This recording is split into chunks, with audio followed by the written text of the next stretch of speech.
ನಮಸ್ಕಾರ ಅಭ್ಯರ್ಥಿಗಳೇ, ನಮ್ಮ ಚಾನಲ್ಗೆ ಸ್ವಾಗತ.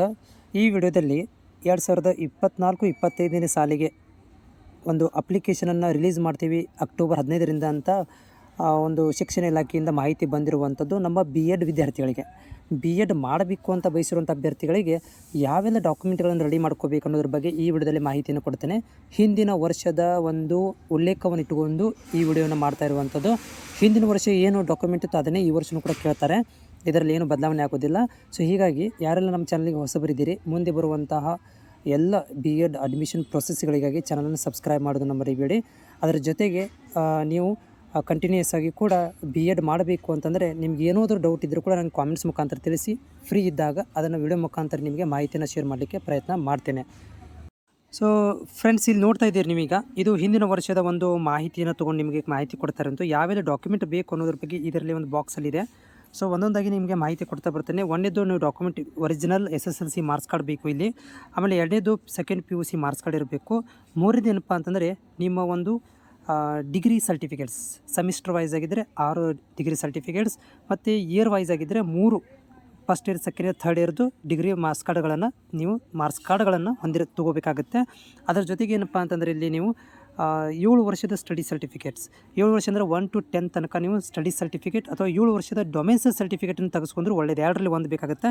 ಇಲ್ಲಪ್ಪ ಅಂತಂದರೆ ನಿಮಗೆ ಇಲ್ಲಿ Kannada medium study certificates 1 to 10 ತನಕ, ಇಲ್ಲಿ 3ರಲ್ಲಿ ಒಂದು ನೀವು ಸರ್ಟಿಫಿಕೇಟ್ ತೆಗೆಸ್ಕೋಬೇಕಾದ್ರೆ ಒಂದು 7 ವರ್ಷದ ಸ್ಟಡಿ ಸರ್ಟಿಫಿಕೇಟ್ 1 to 10 ತನಕ, ಅಥವಾ 1 to 10 ತನಕ ಯಾವುದಾದ್ರೂ 7 ವರ್ಷ ಆಗಿರಬೇಕು, ಅಥವಾ 7 ವರ್ಷದ ಡೊಮೆನ್ಸಲ್ ಸರ್ಟಿಫಿಕೇಟ್, ಅಥವಾ 1 to 10th ತನಕನೂ ಕನ್ನಡ ಮೀಡಿಯಮ್ ಸರ್ಟಿಫಿಕೇಟ್ ತೊಗೋಬೇಕಾಗುತ್ತೆ. ಆಮೇಲೆ ನೆಕ್ಸ್ಟ್ ಅಂದರೆ ಯೂನಿವರ್ಸಿಟಿ ಮೈಗ್ರೇಷನ್ ಸರ್ಟಿಫಿಕೇಟ್. ಇದು ಯಾರಿಗೆ ಬರುತ್ತೆ?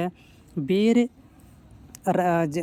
ಯೂನಿವರ್ಸಿಟಿಯಿಂದ ಇನ್ನೊಂದು ಯೂನಿವರ್ಸಿಟಿಗೆ ಏನಾದರೂ ನೀವು ಹೋಗ್ತೀನಿ ಅಂತಂದರೆ, ಆವಾಗ ಉದಾಹರಣೆಗೆ ನೀವು ಬೆಂಗಳೂರು ಯೂನಿವರ್ಸಿಟಿಯಿಂದ ಕರ್ನಾಟಕ ಯೂನಿವರ್ಸಿಟಿಗೆ ಬರ್ತಾಯಿದ್ರೆ ಮೈಗ್ರೇಷನ್ ಸರ್ಟಿಫಿಕೇಟ್ ಬೇಕಾಗುತ್ತೆ.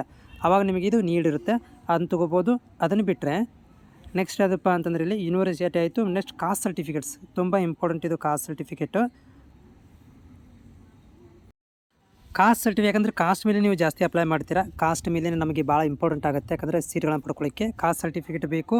ಇನ್ ಕೇಸ್ ಆಫ್ ನಿಮ್ಮ ಹತ್ರ ಏನಾದರೂ ಸ್ಪೆಷಲ್ ರಿಸರ್ವೇಷನ್, ಸ್ಪೆಷಲ್ ಸರ್ಟಿಫಿಕೇಟ್ ಇದ್ದರೆ, ಉದಾಹರಣೆಗೆ ex service man, army man ಇದ್ದಿರ್ಬೋದು, ಆಮೇಲೆ ಗ್ರಾಮೀಣ ಕನ್ನಡ ಮೀಡಿಯಮ್ಮು, ಆಮೇಲೆ ಹೈದರಾಬಾದ್ ಕರ್ನಾಟಕ, NCC, NSS ಈ ರೀತಿಗೂ ಕೂಡ ನೀವು ಇಲ್ಲಿ ರೆಡಿ ಮಾಡ್ಕೊಳ್ಬೋದು. ಇದ್ರ ಮೇಲೆ ಏನಾದರೂ ಕೋಟ ಸಿಗುತ್ತೆ. ಅದನ್ನು ಬಿಟ್ಟು ನೆಕ್ಸ್ಟು ಫಿಸಿಕಲ್ ಹ್ಯಾಂಡಿಕ್ಯಾಪ್ ಸರ್ಟಿಫಿಕೇಟ್ ಇದ್ದರೆ ಮಾತ್ರ.